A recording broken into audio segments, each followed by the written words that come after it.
Ngjarja e ndodhur në shtëpinë e Big Brother përbën një moment kyç për të reflektuar mbi natyrën e konflikteve njerëzore, kufijtë e sjelljes së pranueshme dhe ndikimin që realiteti televiziv ushtron mbi individin dhe shoqërinë.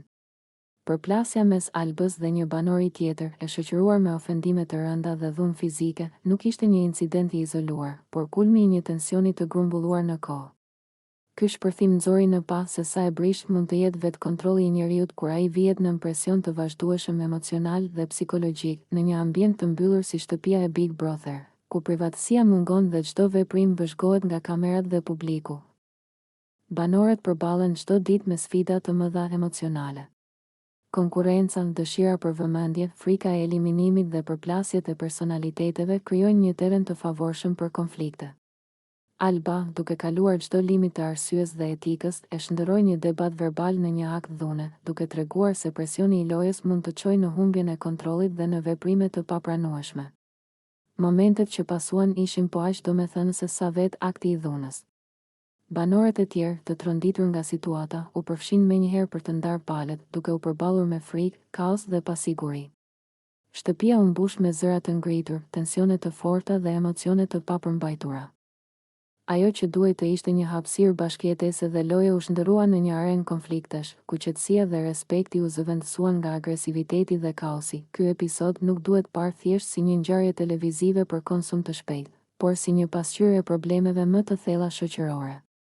Dhuna, qoftë verbale apo fizike, shpesh normalizohet në media në emër të spektaklit dhe audiencës.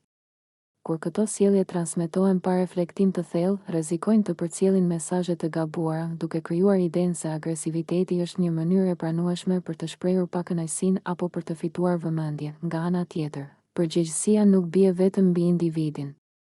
Formatet e realitetit televiziv duhet të mbajnë një rol aktiv në vendosjen dhe respektimin e kufive të qartë. Ndërhyrja në kohë, ndëshkimi i drejtë dhe dënimi i dhunës janë element thelbësor për të garantuar jo vetëm sigurinë e banorëve, por edhe integritetin moral të programit. Spektakli nuk mund të ndërtohet mbi poshtërimin, dhunën dhe shkeljen e dinjitetit njerëzor. Gjithashtu, kjo ngjarje fton edhe publikun të reflektojë mbi rolin e tij. Audienca shpesh ushqen tensionet duke mbështetur konfliktin dhe skandalin, duke harruar se pas ekranit ndodhen njerëz real, me emocione, dobësi dhe pasoja të vërteta psikologjike. Duartrokitja e dhunës. Edhe në mënyrë indirekte, kontribuon në vazhdimin e saj dhe në përhapjen e një kulture intolerance. Në përfundim, përplasja e dhunshme në shtëpinë e Big Brother mbetet një kujtesë e fortë se fama, konkurrenca dhe presioni nuk justifikojnë kurrë humbjen e njerëzores. Loja mund të jetë e ashpër, por respekti, vetëpërmbajtja dhe përgjegjësia duhet të mbeten vlera të panegociueshme. Vetëm përmes reflektimit, ndërgjegjësimit dhe vendosjes së kufive të qartë, ngjarje të tilla mund të shërbejnë si mësim dhe jo thjesht si spektakël kalimtar.